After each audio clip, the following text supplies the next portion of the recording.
Good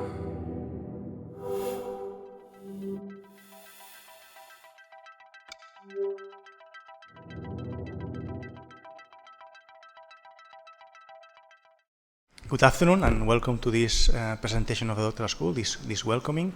We have a really tight agenda today, but I wish to just spend a few seconds to give a huge thank you to all the people who are going to present today, and obviously all who attended here.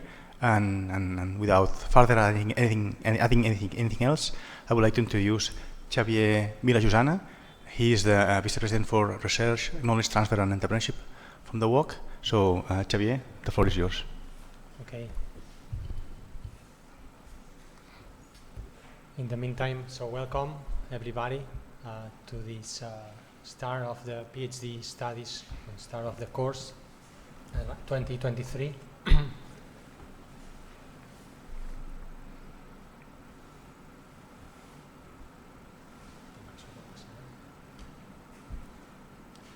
Okay, so you are starting this course at UOC. UOC is a university, and it's a university that has more than 25 years of experience, and it's a, let's say, special university. Special because we have great people here, but also special because we are one of the first online universities in the world. And this university was founded in 1995, so many years ago. And the model, the learning model that developed along this time has led us to train or to have more than 100,000 graduates.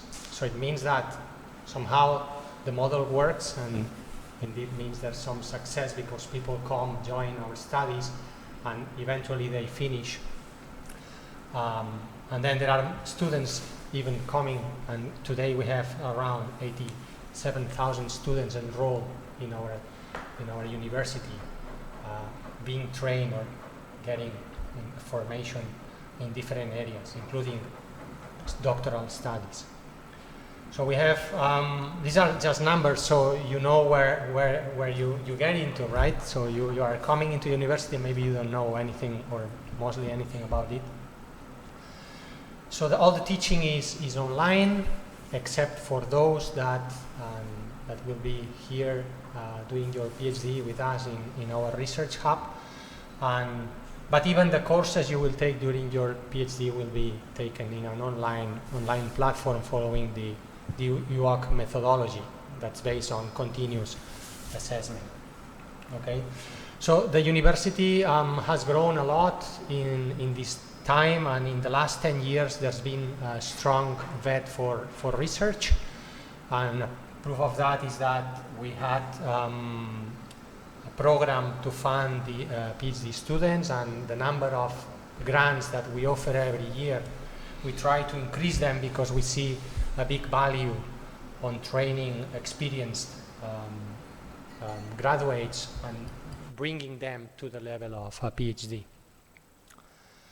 So we have, these are just some numbers, so you get an insight of the university. We have students in over 140 countries, and this is thanks to this online and asynchronous model that enables the students to enroll to conduct their studies while maybe they work, or maybe because they are just traveling or they are living abroad. Sorry. Okay. We have a strong value proposition, and don't take it in terms of economic terms, but more in the knowledge terms. We have good expertise in e-learning, and for this reason, the model, our teaching model, has survived all these years. And we are focused on lifelong learning. This means that our students enroll in our university not only while they go through this first stage of learning, but also during their lives, taking second or third graduate studies or even master studies.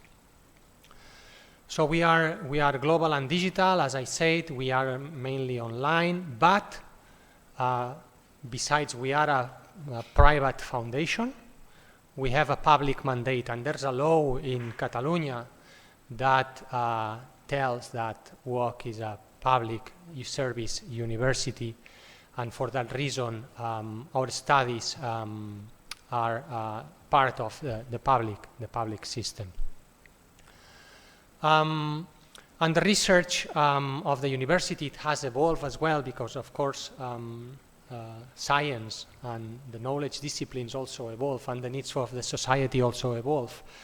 But it's said, so I always say we are a social science university, so we are focused on social science, but we have a strong and complementary contribution to the science by technologies.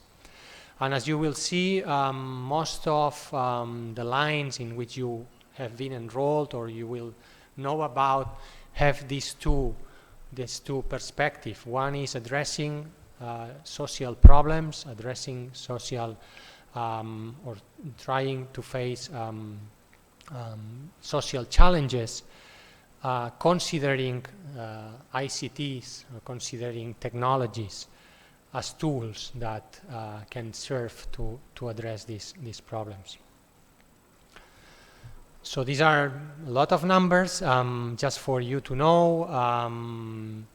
We have different options or different departments in the university. We have 7 studies or faculties, as you know, or it's common in other universities. We have some, let's say, support for competitiveness and employability. We have a job bank. We have support for knowledge transfer. If you develop a patent, for example, or you want to develop a patent within your studies, we have support for that.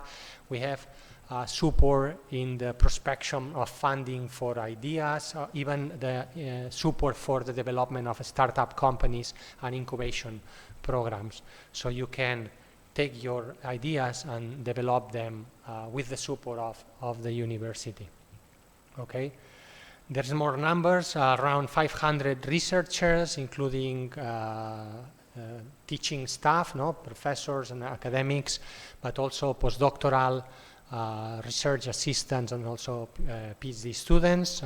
So we are a pretty big team. Around 50 research groups, and here you see 8 doctoral programs, among other numbers you see here.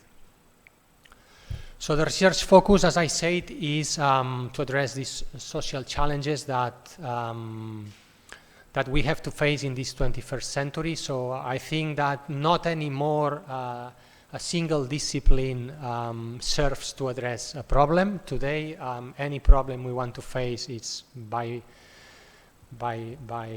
default a multidisciplinary problem, and as I said, we tackle it by the interaction between the ICT and human activities, and we have different focus, and here I just put some of them, but they are more or less related to the social welfare and the welfare of the society in all the sense, and this includes sustainability. So to have welfare, we need that the planet is healthy. We need to ensure that the transformations and the industrial developments we do take care of our environment.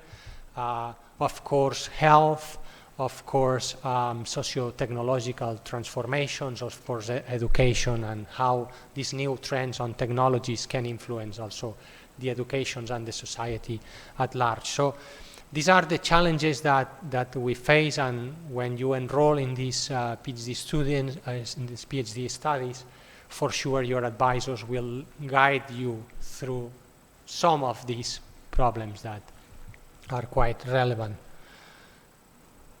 So our rector, Àngels Fitó, when she started, he had a proposal. It's the sentence on the top that says the consolidation of the research ecosystem. She wants, in her mandate and during these next years, she wants to put a strong emphasis in the consolidation of our research ecosystem. As I said, we are 21st we started 30 years ago, more or less, but research has been like pushed quite strongly in the last 10 years, but now I think it's a time in which the university is developed enough so we can consolidate this ecosystem. And she said that research that deepens, that we have to focus on the research that deepens the relationship between the technology and human activity, with a vocation of transdisciplinarity and translationality becomes. This is essential, of course, to understand the world, advance the society, and at the same time give credibility to training proposal that is based on evidence. So for that, in the next years, we will implement different policies, and we will explain them maybe in a few weeks. But I want to share with you that we have a strong commitment in the transdisciplinarity, and we will focus on priority areas, the ones I mentioned before and related to the social welfare on the society, in which what we want is to have a welfare.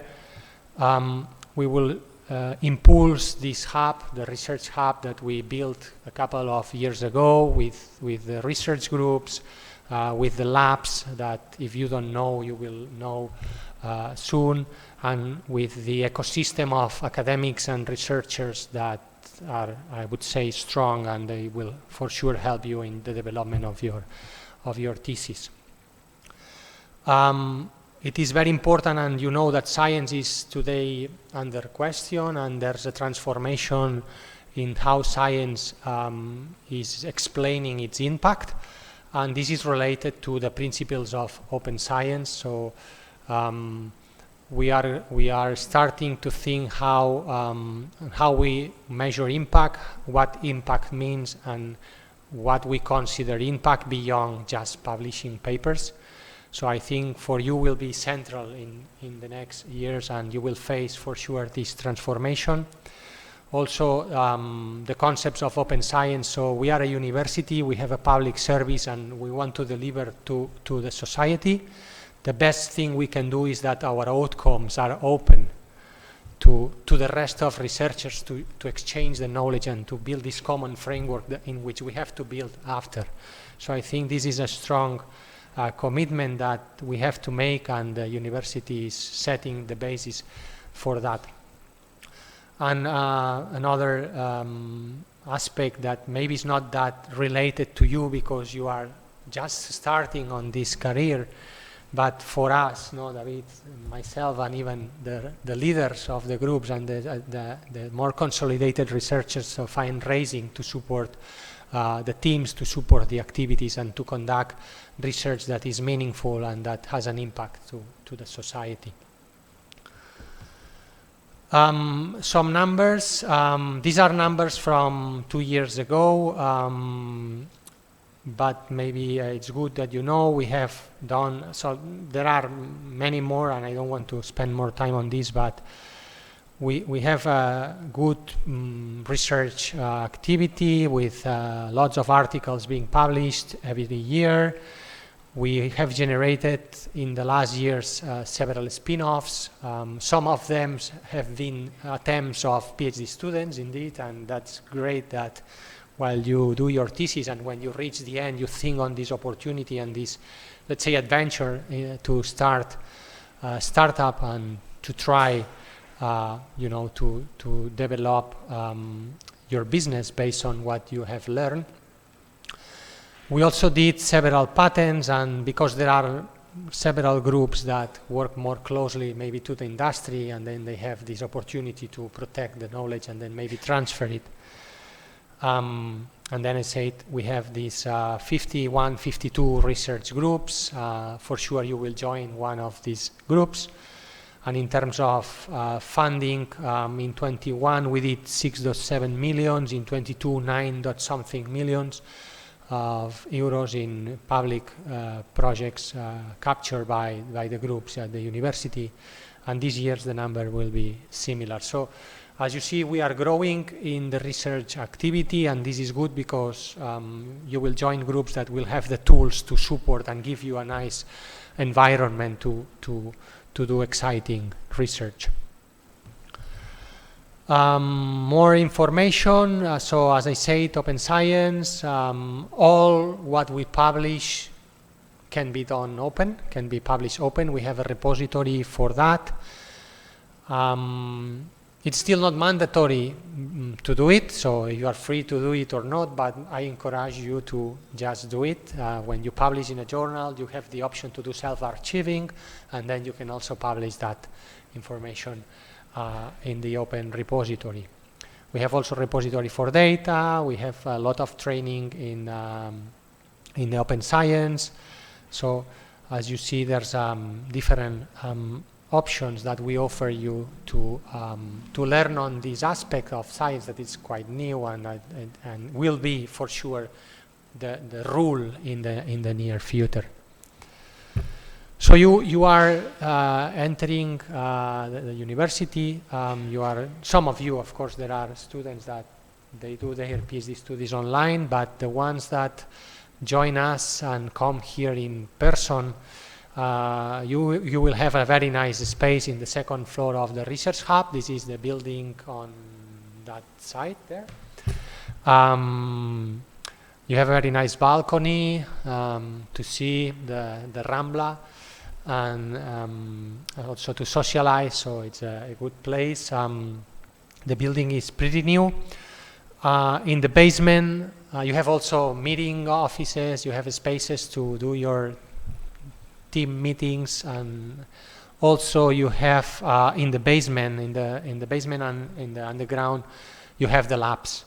So if you haven't visited them, just go and walk around. You will see there are different labs. These labs don't belong to anybody, so they are open for the researchers to use them. There are responsible people that coordinate the use of the labs, but this doesn't mean that you, as researchers, if you need, I don't know, to print something in 3D, to measure something with some, let's say, scientific equipment, to build some prototype.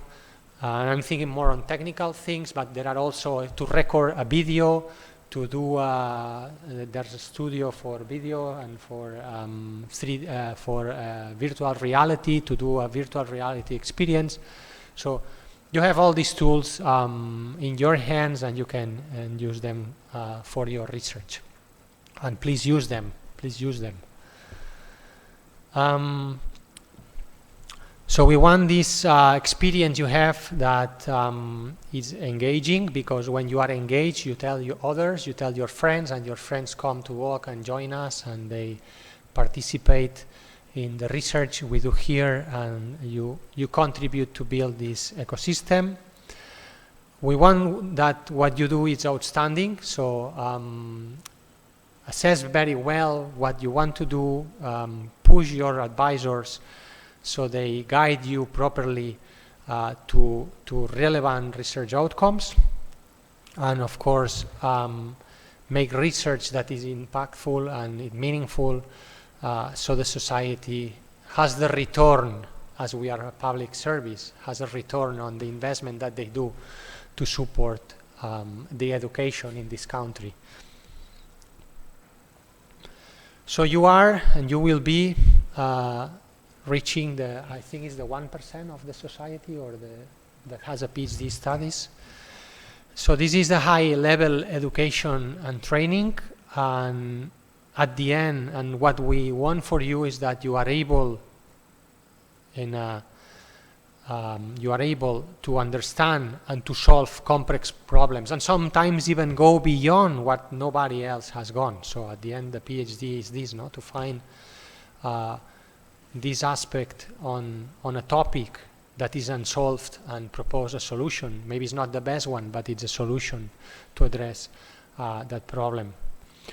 And as an advice, and I think from the experience, I would say that the most difficult part is not to solve the problem, but to find the key question that you want to solve and to formulate it properly. So what you address has a relevant impact, and it's meaningful, and at the end serves to you and makes you happy with the choice you have made. with that, I finished. I welcome you all to walk to this course and just start taking your own risks and engage on these studies. Thank you, and welcome.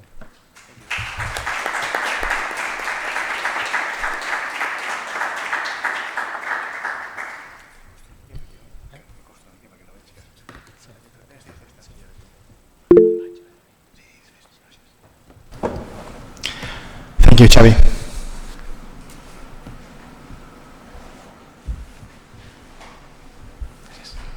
Thank you, Isabel.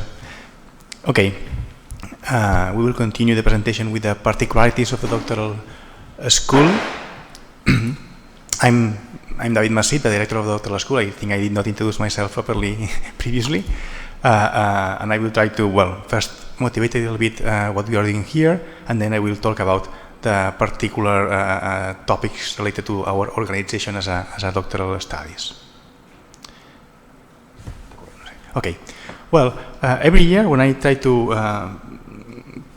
prepare this presentation, I always try to find some motivational words for our newcomers, for the new PhD students, and I always come back to the same slide, which is the one that explains more or less my previous experience when I was here. No? So I try to explain what I wanted to be explained when I was in your shoes. No? Indeed, I was like here 22 years ago, well, not exactly here, in another place, but I was enrolling myself in a PhD program, and at that time, a lot of questions came to my mind. No?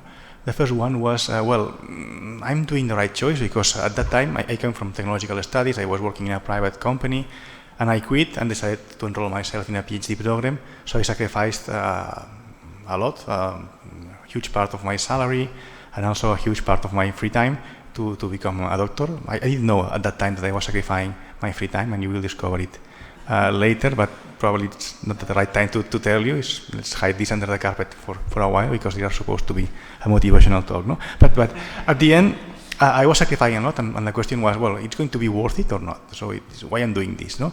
And now, no, almost 22 years later, I can tell you that for sure that yes, no, it probably was one of the best decisions I took in my life. I'm really happy for that, because at the end, doing my PhD allowed me not only to get a degree, but also to know really brilliant people, mostly PhD students, to be honest. I could travel a lot around the world, visit different cultures, and at the end become an expert on a specific topic on my computer science field.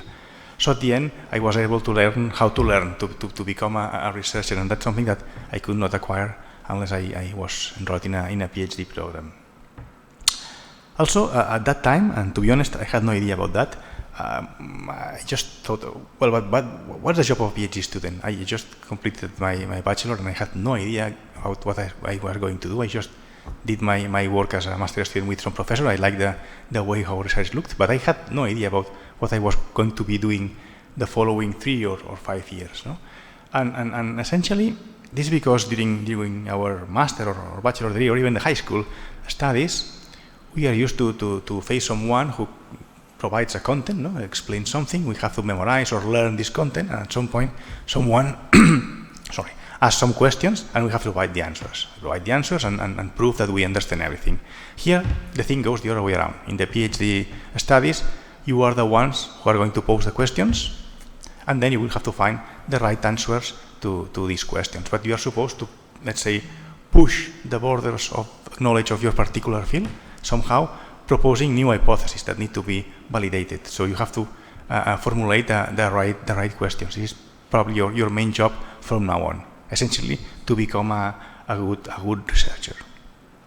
And then the third question, and this is not the least important one, is, well, and what's about the future? No, I will spend a lot of time here, and then what? No, well, I don't want to lie here. There are, positions in the academia are becoming scarce. It's not that easy to get a future permanent positions in the academia.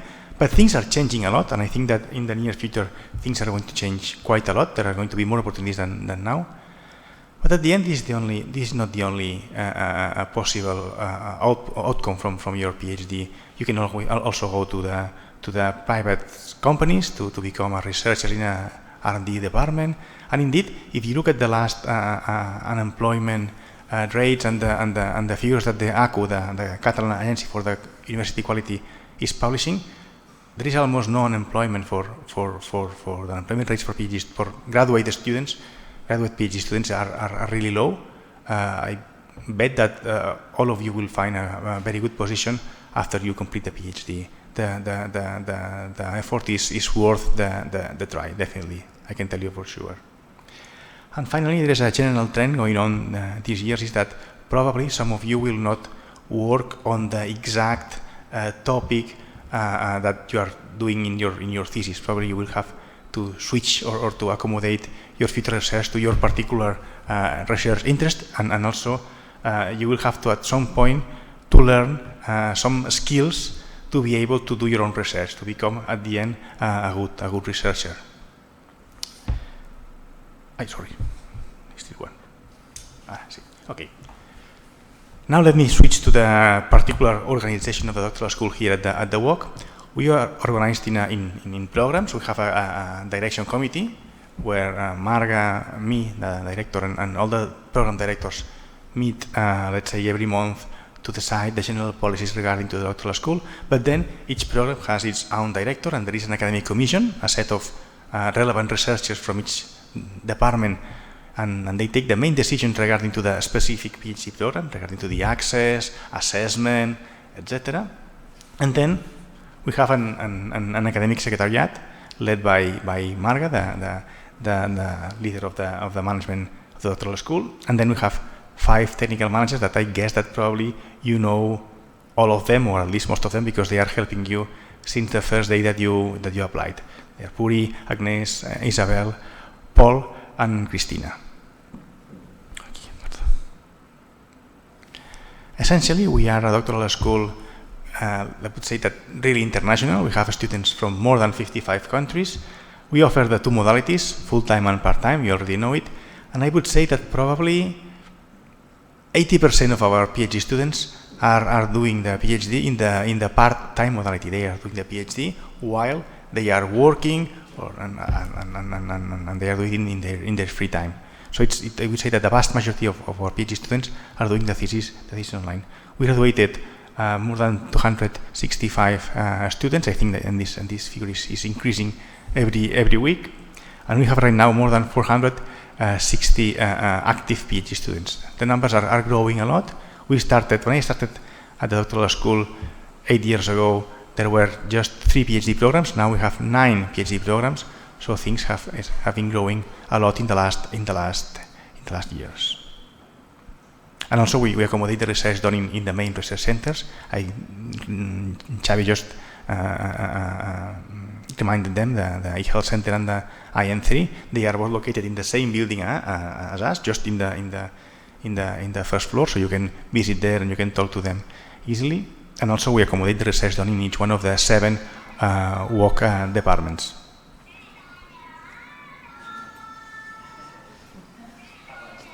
No está corriendo. Okay.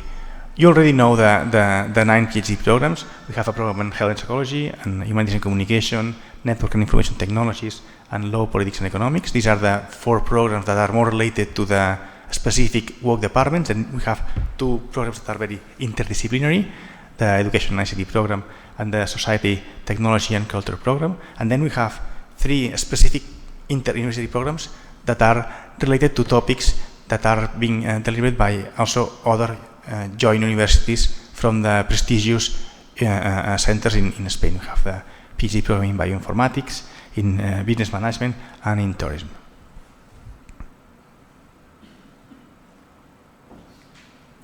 You will meet today, or maybe in the following days, each director of each one, the director of your particular program. Here is the list of the programs and the directors. I think that there is no need to name all of them because it's going to be too long, but I guess that after this session you will have the opportunity to reach them, and they will explain you more or less the particular properties of each program and how everything is assessed, and you will be able to formulate the specific questions that you have.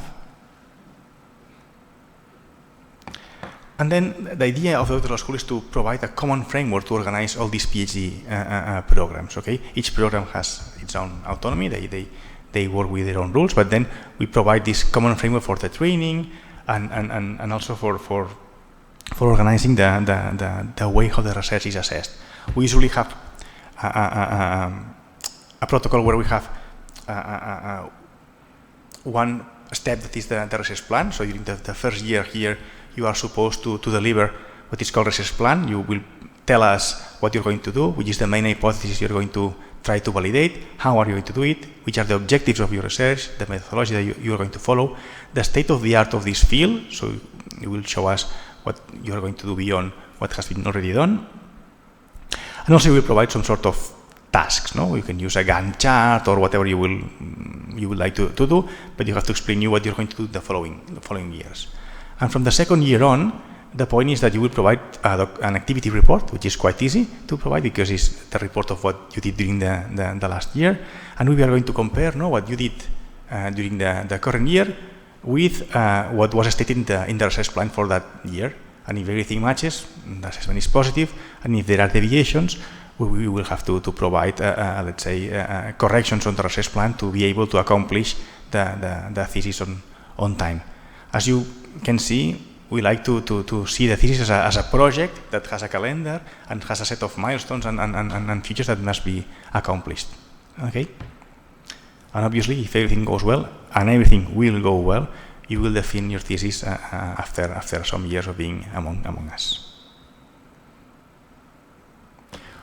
As a doctoral school, we also offer a specific training for all the programs. There are some courses about general research skills. We offer courses on academic writing, oral presentations. You have here the list. We are trying to provide a new course on career plan development. I think that is going to be ready sometime during this year, but I'm not sure still. And the point is that I guess that all of you are going to publish papers and present your research in public audiences, either now or the following year. So I guess that these are some sort of courses that are quite useful for other students. So please, if you have time, try to enroll in some of them in order to acquire these skills if you're not able to acquire them on your own, obviously. We used to organize, and we still organize, quarterly meetings. We used to do it in like twice per year. Now we are doing 3 or 4 times per year. We are doing this more often, especially since the pandemic. And these meetings are really important for the doctoral school because you have to attend there and you can provide there your concerns, suggestions for improvement. You can provide specific topics that you want to discuss with the rest of the community, the doctoral students, the program directors, the direction of the doctoral school. Everything is open there. So usually we do some specific monographic 10 topics to deal with. For instance, the welcoming procedure, the good practices for thesis supervision, how can we improve the career plan development of our PhD students. We try to deal with these topics from time to time in order to get ideas and try to see whether, even if we have a lot of limitations, whether we can do something to make your stay here more comfortable and more useful for your future as a researcher, as an independent researcher. So please attend to all the meetings if it's possible, and also please propose topics and be active in these meetings.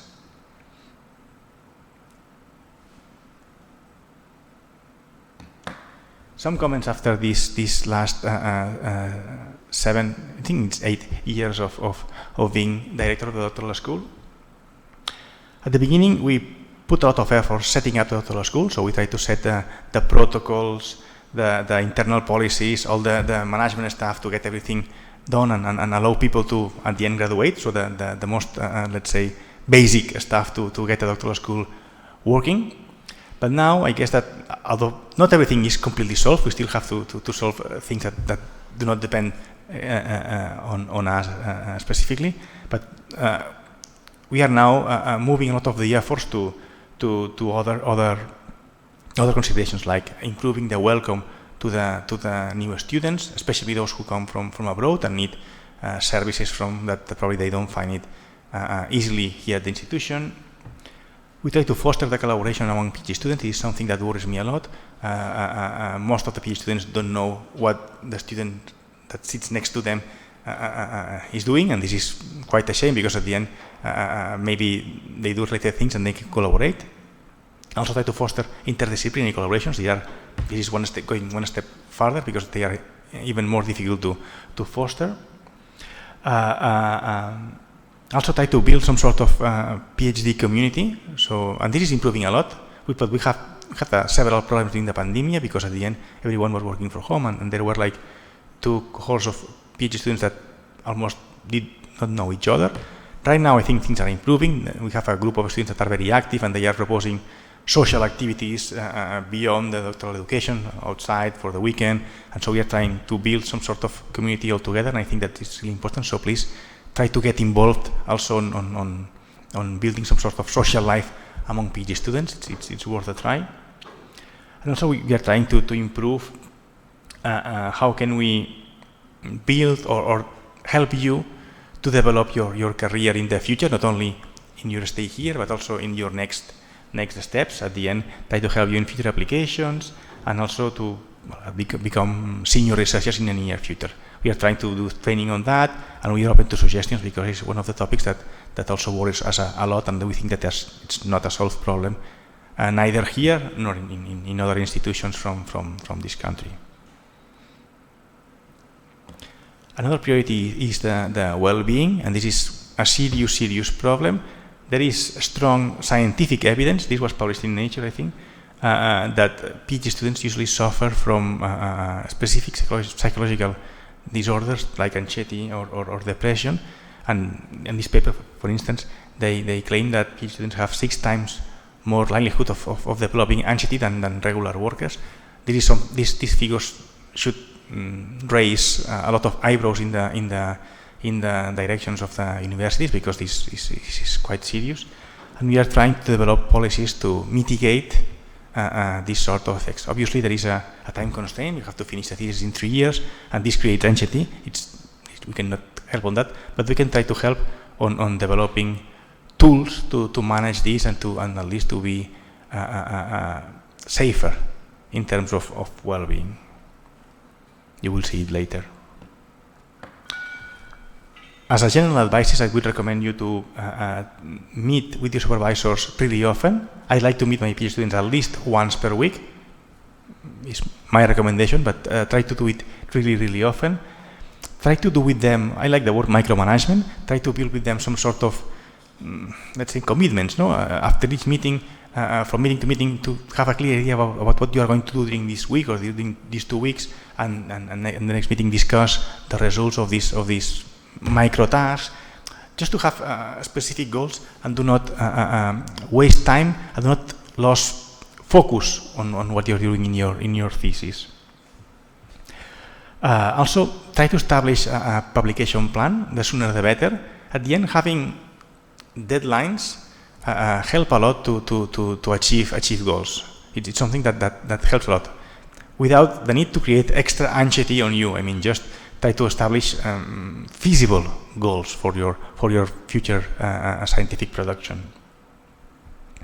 And also try to build your career plan since the very beginning. Try to think about what you plan to do next. I understand that it is really difficult for you right now, it's just the first day, but during the first year you should start thinking about your future steps, and then probably select the conferences, or when you go to a conference, select the people who you want to speak to start developing your own network and start thinking about your future in the meantime, not the last week of your PhD while you are up to ready to the defense. Okay, this is something important. And obviously, in the case of conflict, come to us.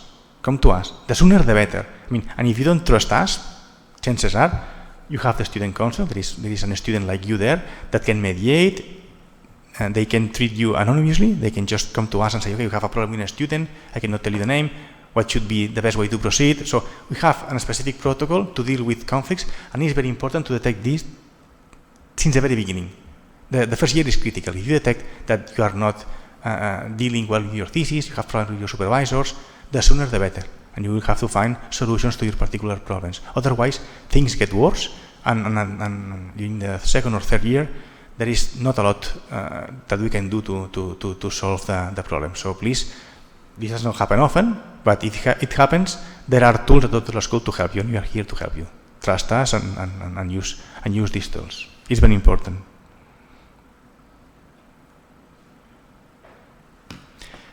Also, regarding to this well-being topic, thanks to the Human Resources Department, we have now what is called Servei d'Atenció Psicològica, Psychological Attention Service. There is a person, a professional, Lucia, who you can book appointments with Lucia, and she can offer you tools. He's a psychologist, he's an expert psychologist on science, and if you face any difficulty, you can ask her, you can book an appointment and talk to her, and she will try to help you as much as she can. This is a service that is free of cost. It's offered for free to all of our PhD students, and it's quite easy to book. It's anonymous, nobody will know it. We just have statistics. We know for sure that 25% of the appointments are booked by PhD students, and we are maybe 2% of the population of the work. So it means that is something that it was designed for PhD students, indeed. So it's normal, but at the end, it's used, and people who use it have a good experience with that. And this is not to deal with only topics related to your research. You can ask her anything. Family problems. Most of the times, the problems that PhD students have are related to family problems with their home countries. There are a lot of things that disturb the concentration of these students, because, well, we live in a complex world, and usually things happen. Free of charge, it's there. Okay, I will ask them to provide a presentation, maybe next month or in November, so we have the details about how to proceed, and you will know Lucia in person, and I think it's going to be interesting. Now I have just a few petitions and some conclusions. We used to assess thesis in terms of the quantity of the publications that you produce. Publications are important, obviously, in your CV, but I think that nowadays it's very important also that you focus also on the quality rather than the quantity, and to try to do something that is relevant for society. Try to do something that is important, and one thing is being to the other. Be sure of that. Also, being a doctor is something more than just publishing. You are supposed to become an independent researcher once you leave this institution. So at the end, you have to also learn how to submit grants. Once you finish your thesis, you will submit a lot of grants. You will get rejected a lot of times until you get one grant accepted. Get used to that, but you need to learn about how to do it and how to do it properly. How to collaborate with other groups. How to build your own network. Probably you're going to switch from one topic to the other. You will have to build your own network of expertise, because you are not going to work on the same topic as your supervisor was working on. Design your future research plan, and also try to create economical activity to provide something in return to the society. Okay, trying to solve complex problems from the society and transferring your research to the society. This sort of training is something that we cannot provide as a doctoral school, and you have to receive it from your particular research groups, from your labs. You have to learn it by seeing your supervisor, by participating in the group meetings. It's something that you will learn step by step, day by day. It's not something that can be acquired suddenly. Okay? And also, please try to share what you are doing with the community. I'm not only talking about papers in open repositories, which is also good, but if you are collecting data, if it's ethically correct, share the data. If you are coding, share the source code. Chances are that others can find this data or this code and build something on top of it, and this is how, indeed, science makes progress. Okay, so try to share everything you're doing, because it will give you citations and recognition, and it will help others to build something on your work, which is something that, to me, makes me feel proud. No, if someone else reads my paper and uses my own results. And finally, some conclusions on future work for you. Essentially, be convinced that you made the right choice. Try to grow and try to make the institution grow. Read a lot. It's very important to read. Probably read this all you are going to do during the following months. It's very important because you will acquire even academic writing skills just by reading what good researchers are doing. Learn a lot, be efficient, keep focus. You only have 3 years, so focus. Keep a good communication flow with your supervisors, essential. And also try to collaborate with your colleagues. Usually a collaboration is something that everyone gets something in return from both sides. And finally, try to ask, as Xavier Vilajosana said, try to formulate the right questions to find the right answers. That's it on my side. Welcome on board. Welcome to the Doctoral School. And now, I don't know if we have a video from let me briefly introduce you the Student Council. Luisa cannot be here today with us, but the Student Council is a very important statement here at the UOC. They are students like you who volunteer to deal with that, and they are, let's say, a key component because they bring us the concerns of doctoral students, they mediate, and they also represent the doctoral school with respect to the university. We have elections, I think, this year, so please, if some of you is interested, volunteer to participate in these elections because, well, we need people that can help your peers. Essentially, you're helping yourself and your colleagues. Do we have a presentation from Luisa? Thank you. Hello everyone. First of all, I would like to welcome everyone on board. My name is Luisa Chairandio, and I'm a member of the Student Council. The Student Committee acts as a bridge between the university and the students. It will be constituted and then updated next October. And what about me? This is my second year in the e-learning doctoral program. In this sense, I could tell you that it is not a simple process. On the way to becoming a PhD, there are no shortcuts and it is usually very demanding. Also, we are not all full-time students. There are part-time students with family and work responsibilities that they need to pay attention to. That is why it is very important to properly manage the time and places available. Also, do not forget to take care of yourself, that is, your physical and mental health. As a part-time student, I fully understand the concerns you may have. Then I will try to be your voice. In regard to this, I would like to tell you that we are a team. I know that now you may have many doubts, but take it easy, we are here to help. The first step is to offer communication means, so I would like to show you how. Next, I'm going to share my screen to show you different communication spaces. Once logged in, go to the tutor forum.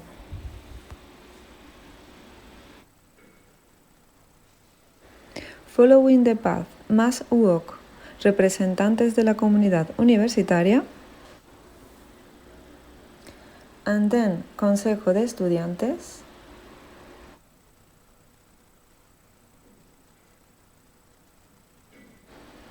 you could contact with the student committee.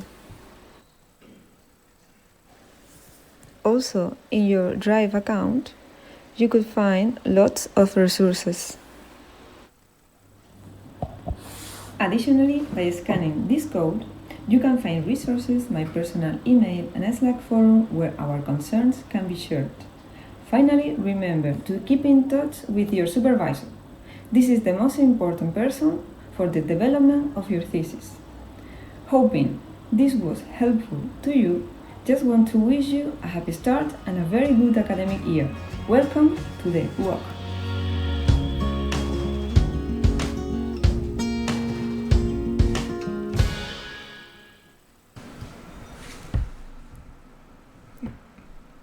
Okay, thank you, Lisa. If you are seeing us from Sevilla, from Malaga. Now we are going to proceed with the next presentation. If I'm not wrong, Esther Fon from it's Campus Services, the right translation. ¿Sabéis de campus? User experience, we changed our name. Ah, sorry. Now in another department, so I'm going to... Okay, the floor is yours.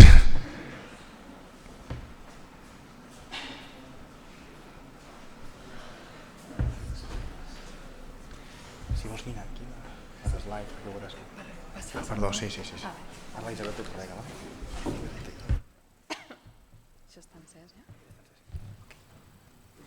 Hi, good afternoon to everybody. Good afternoon to the ones that are here and the ones that are at home. Ho veig en petit, no veig? Sí, vale. Sí, no, està bé, està bé. Well, first of all, I'm going to introduce myself. My name is Esther Font, and I work at the UOC User Experience Department.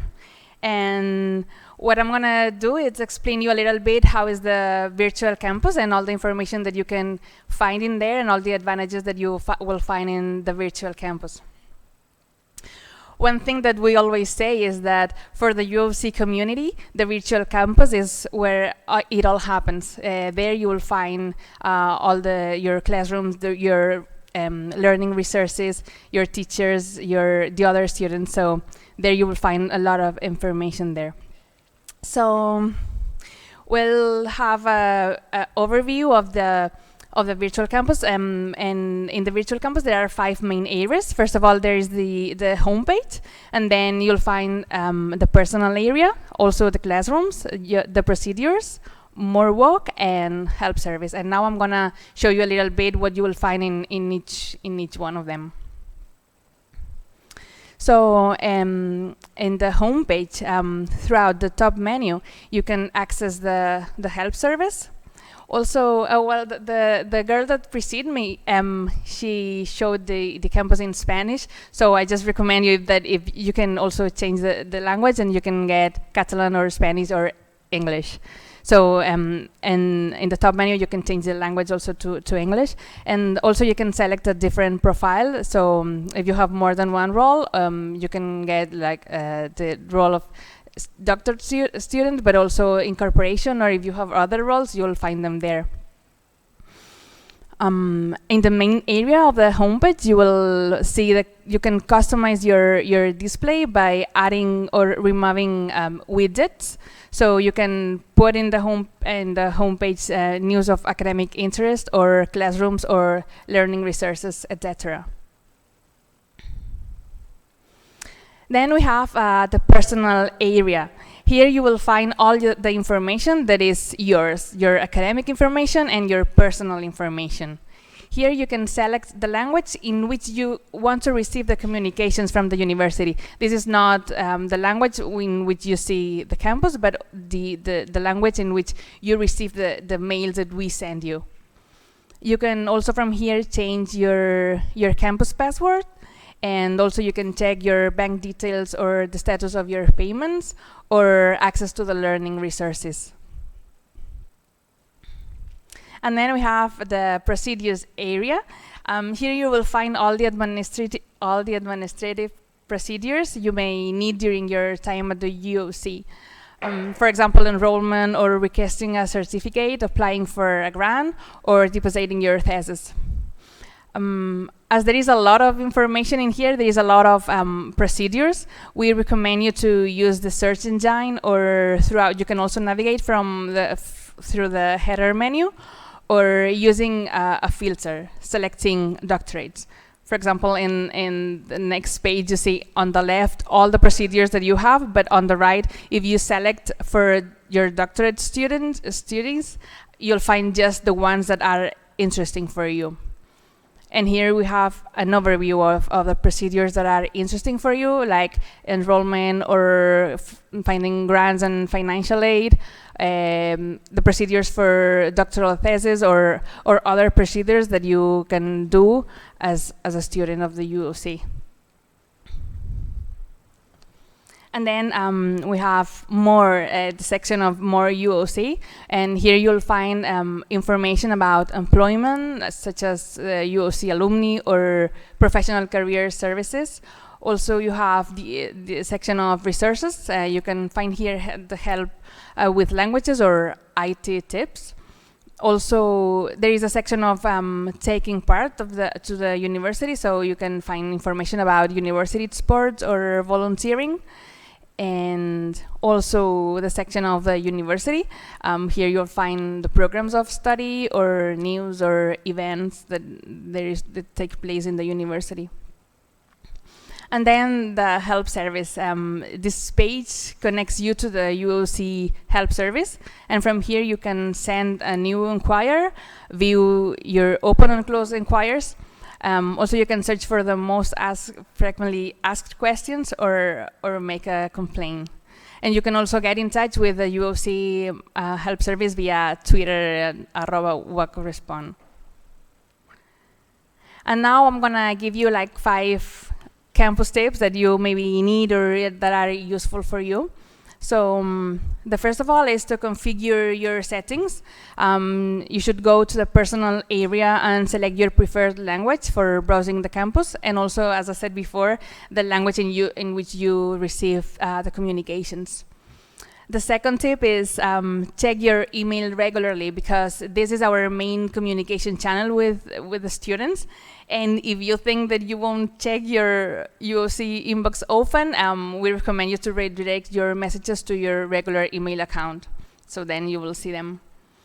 Also, we recommend you to subscribe to the weekly newsletter in the news section of More UOC, because each Friday we'll send you a newsletter with a roundup of all the news published that week.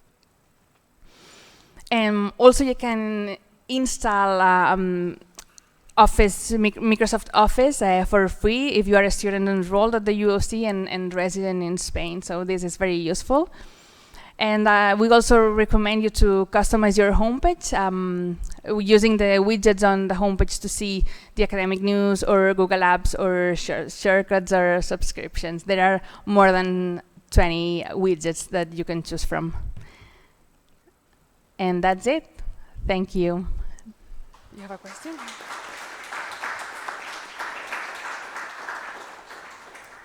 Yes.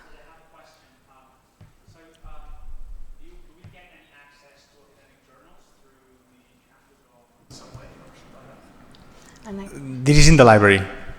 We will come to that in a few minutes, I guess. Yeah, it's okay. Bye. Gracias.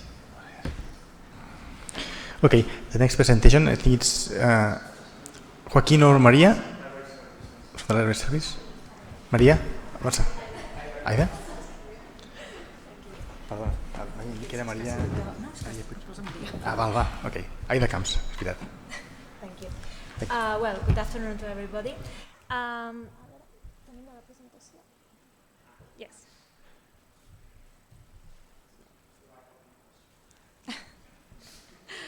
Okay. Good afternoon, everybody. My name is Aida Camps. I'm from the library, the team. I'm from one of the 3 teams that are part of the library. ¿Cambio yo? Aquí, vale. Okay, first of all, I'm going to show you a brief video about the library.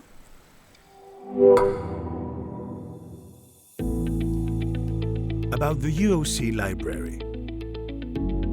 Did you know that being part of the UOC means you have thousands of digital books, articles, journals, databases and videos just a click away, all carefully selected for their academic quality?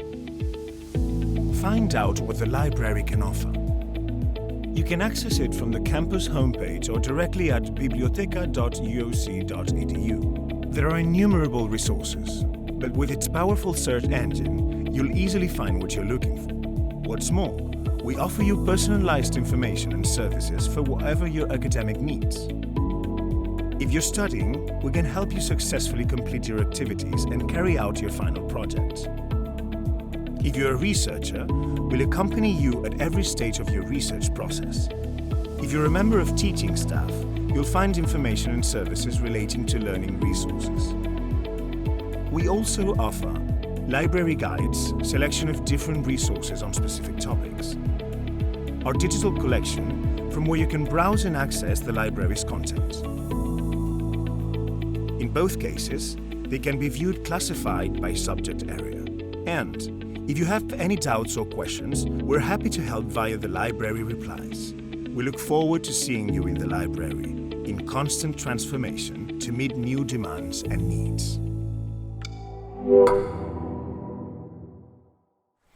Well, in the video, we were saying, or the main importance of the video is to show you that as the university, the library is mainly online, It means that the staff, yes, we are here at Barcelona in the UOC, but all the resources and services that we offer are all of them offered through our website, okay?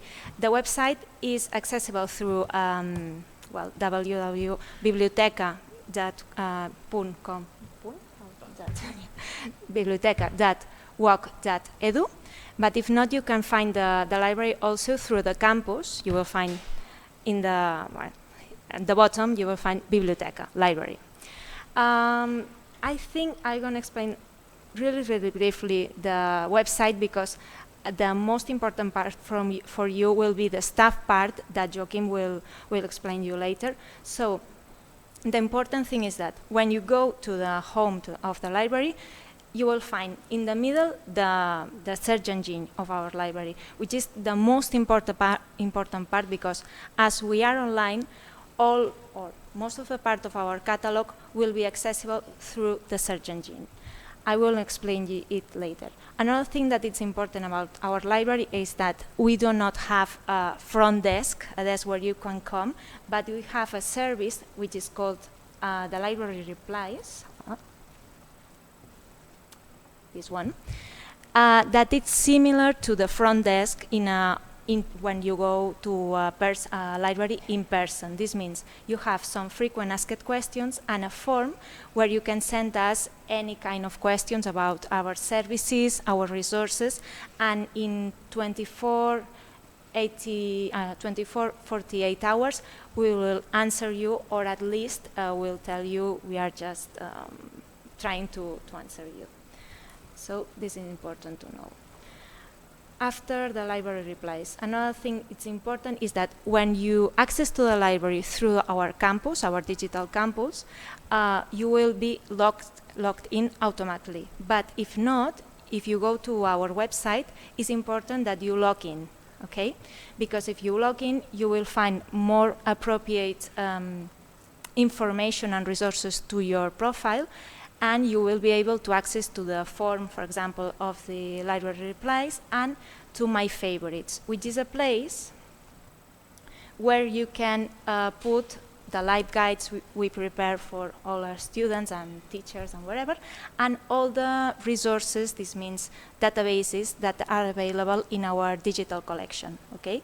This is a time saver. I mean, when I use a library, some of them, for example, I use a lot Lalay, Ubelex, whatever, and it's easier for me to go to My Favorites and just go there this way. Okay, talking about the library search engine, as I said, it's in the center of the library webpage. There you find the simple search. It's like Google, but I recommend you to log in and to use the advanced search. With the advanced search, well, it's a normal advanced search as you use it normally. It uses, you can have filters, and another important thing is that when you go to the web page, to the page of results, if you are logged in, you would be able to save. Thank you. To save your results, save just the query or individual results, and also you will be able to see if any kind of content is available in the library online. Okay. Finally, the library collection. You've got two access to this collection. First of all, access to the digital collection through our search engine. As I told you, the search engine includes most of the digital collection content, books, journals, whatever. But also, if not, you can go to the digital collection site. It's here. And you can just navigate through it, and you will find full databases, full text databases, ebooks, audiovisual, reference databases. Okay, so there are the two opportunities for you. And that's it. Good afternoon, my name is Joachim, and I'm going to talk about open science and our services around this topic. Okay, open science represents the scientific process based on cooperative work and new ways of diffusing knowledge. And the OECD defines open science as to make the primary outputs of publicly funded research results, publications, and research data publicly accessible in digital format with no or minimal restrictions. But it's more than that. Open science is about extending the principles of openness to the whole research cycle, fostering sharing and collaboration as early as possible, thus entailing a systematic change to the way science and research is done. Through our Open Knowledge Action Plan, we aim to make the UOC a hub for open knowledge, one with global reach capable of providing solutions to the global challenges identified in the 2030 Agenda. Open services, open science services. I'm working inside the unit of open science. It's a little unit when we are leading part of this mission of open science. We are inside the research and transfer ecosystem in the university, and this is my colleagues and and the team. And our services are through the library website. In this website, you can find us through the secondary page, staff and research. We are here. And all the services are based on the research cycle. In the first stage, search for information. Second, manage data and information. And third stage, publish and disseminate your research. And finally, evaluate your research. In this secondary page, you can find the highlighting services in this menu. And if you want to make some requests, you can fill out this form for send this request. Other resources are the guides, the welcome kits, when you can find a lot of information about the research stage in the PhD. Information like how to manage your digital profile in ORCID, in Google Scholar and other platforms, and other informations about bibliometrics and impact of the publications. Our services oriented to research are packaging in a topic or thematic categories. One is help find the information. Other is publish, disseminate, and track your research. Inside this package, we have services like to manage APCs and other services for the research. Other packages manage your research data. In this package, we offer some solutions for the managed bibliographic reference, tools about this matter, and we are offering to solutions like to data management plan. Okay, a little guides to create this DMP. and all of you can access to our repository, open repository, O2, through this page. And other services for the researchers are prepared for accreditation processes. In this stage, no apply, but is a recurrent service. Open access publication of doctoral thesis services, detect and prevent plagiarism in the publications, and other services around the deposit of the doctoral thesis. Nowadays, we are offering a strong doctoral program training through the Doctoral School. For this year of this course, we have 4 courses. We are offering one course on November about search for academic information. The second course is bibliographic reference management, when we learn to manage some reference managers and how to cite correctly in your academic works. The third course is about open access for publish in this way.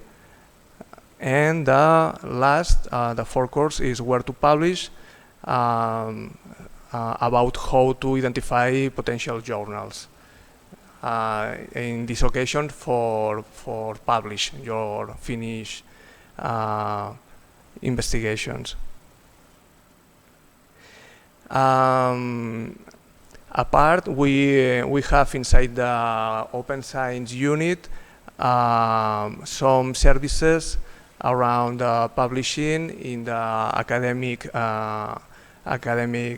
journals.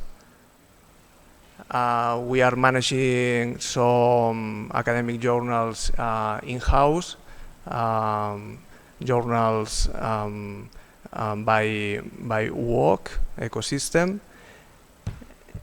and we have our self publishing brand, UOC Publishing, our editorial in-house too. And thank you very much, and good luck in this doctoral journey. And for more questions, all of you can send a message through the mail. Thanks.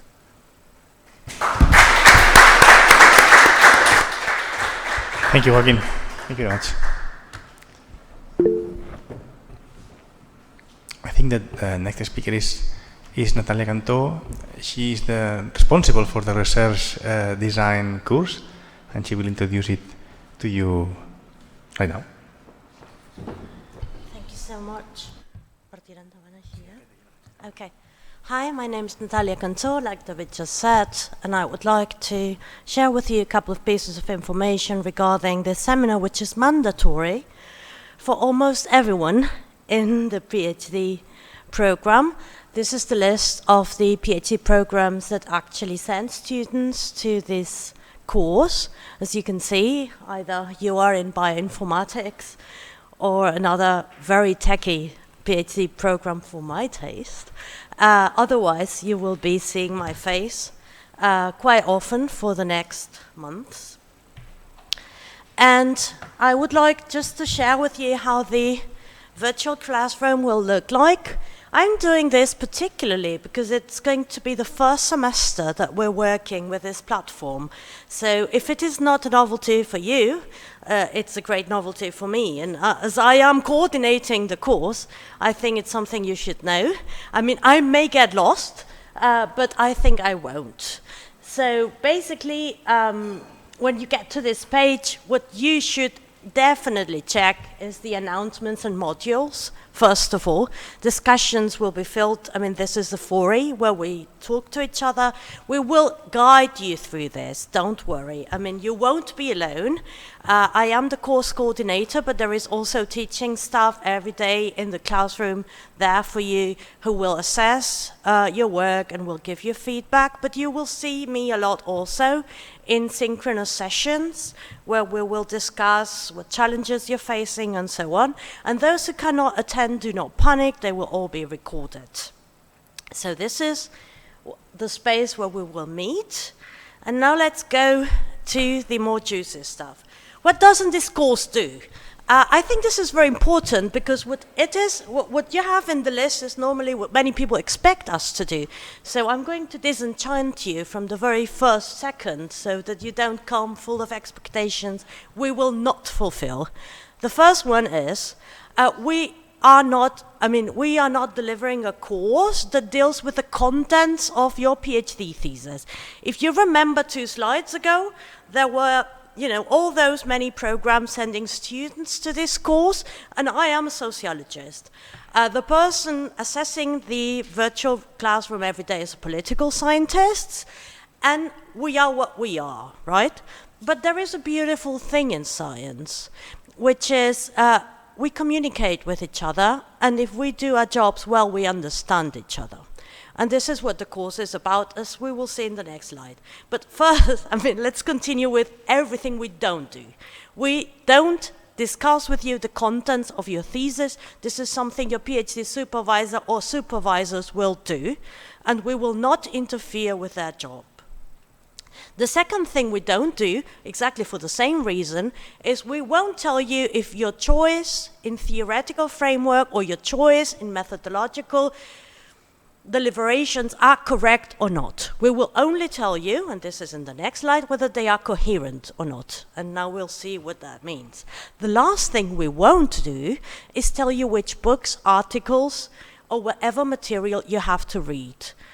You are all big boys and girls, and we will treat you like colleagues and not like teachers. And as such, we will discuss literature with you and how to quote it, how to cite it, how to communicate about it, but we won't tell you what are the relevant books for your research, because you are the experts, not us. So what do we do before you decide, okay, then why are we going to be forced to attend that course that serves us for nothing? Well, there are things that we do. First of all, we will train together about this literary genre that is writing research projects or research plans or research proposals. There are specific things that you have to mobilize, tell, communicate in a research proposal. There are discussions that belong to that genre, and there are discussions that do not. We will teach you how to frame your research to fill the research of the literary genre research proposal. This is something that is very useful, as I told you earlier, for the assessment of your first year. Well, you will have to submit a research proposal that will be assessed, approved or not approved. But beyond that, if you stay in research, you will have to apply for funds so often, and you will have to present research plans so often that this training, at least in our eyes, reaches beyond the training for a PhD research plan. Is a training in research plans. There is something that we are not particularly addressing in this course, and that's also important to say, which is the whole, Xavier Vilajosana spoke a lot about impact. We could say also knowledge exchange or knowledge co-creation, public impact of the university, you can name it as you wish. But this is becoming more and more important every time you write research proposals. Since no PhD program is at the moment asking you to address these issues when they assess you, we will not ask you to address these issues when we train you to write the proposal that will have to be assessed. However, at the end of the course, if you still have the strength and energy, we will offer a couple of pieces of advice and a synchronous session that will be recorded, where we'll discuss these issues. The second thing that the course does, beyond teaching you how to move in this genre, is how to write a coherent proposal. This may sound very obvious, it is not. When we say how to write a coherent proposal, I mean, if I read your proposal, I'm also part of one of the PhD commissions. When the proposals get to us, we read them through. And beyond knowing what you are saying that you will do, we will also assess why you are saying that you will do what you will do and what that is good for. Okay, so that is what we will train in this course, how to deliver arguments for your choices. Like we said, we won't intervene in your choices, but we will intervene in how you reason for your choices. So if you tell me you're going to use this theoretical framework and you're going to use this and that method, and you don't tell me why, you'll remember me, because I will insist until you deliver the reasons. I want you to convince me that your choice is correct. I won't tell you what the correct choice is. More than likely, I will not know. But I will know if you are reasoning it well and coherently, and I will insist on that. Beyond this, we will also train your oral skills. So this is all written. That's nice. And for the assessment, you just have to write. But I know that sometimes you present a proposal for funding, and then you have to go and defend it orally. So we will train that also in one of the assessments. How to communicate, how to tell others what you're going to do in your research and why. Finally, we're going to also structure what is important, like a research question, your theoretical framework, your methodological choices, your methods and techniques. This is not all in horizontal. Nowadays everything is beautifully horizontal. Well, this is not. There are things here that tell and oblige the others to subordinate themselves in certain ways. So if you have a research question that goes in direction A, B, and C, and you bring a beautiful theoretical framework that would be great to answer question Z, which you're not asking, we will also say, hey, great theory, great authors, but how does that help to answer your question, and so forth. So that is what the course is for. Beyond that, we will also have assessments where you have to help each other. And the thing is that you will only, what you will deliver will be for others to comment and give peer reviews to. But what we will assess will not be what you deliver, but what you deliver commenting the work of somebody else. In that way, we will also try to train you in how to give positive, constructive, and respectful feedback. When you start sending papers to journals, you will realize that many people have not been in our course. And the last thing, and in accordance with this last principle, we will try to build a helpful community of peers. So we will try to be there for each other, because this is something that I guess we do not address often enough, but only if we all work, and we all work very well, these PhD programs you have enrolled in will have a great value. It is not an individual thing to do. So if you write a great PhD, but everybody else around you is miserable and doing awful and do not manage it, at the end nobody wins. So we have to help each other from the very beginning. We don't have to become professors to learn that lesson. And we will try to build that community from the very beginning. And if there are no questions, I would say thanks for your attention. And see you soon.